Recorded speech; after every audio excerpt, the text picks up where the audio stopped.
Hi, Stefan the BMW DIY guy. My project today is the Avin USA Avant 3 for the E46 M3. I'm partnering with Avin on this, and what a cool project.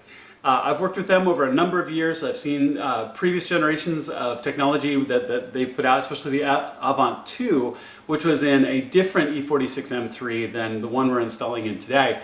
And it's really cool to see how they've continued to progress forward, improve their technology, improve their products. And this is a fantastic upgrade into your car, especially if you've got the business CD or even the OEM navigation, which by now is really badly out of date. This puts touchscreen, Wi-Fi, cellular connectivity, navigation, all the things that you would want into your system, including other integration points like TPMS systems for tire pressure monitoring. You can put a backup camera, forward-facing camera, all of the things that you'd want for modern technology into your car. And the install really isn't that hard.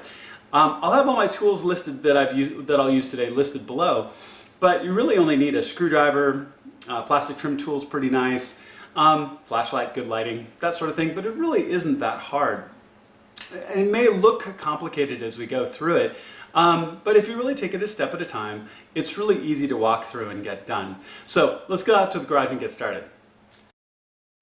Okay, so out in the car, and your setup is going to be a little bit different than mine. I just want to point that out, but I'll definitely walk you through what to do. Obviously, the existing head unit is out.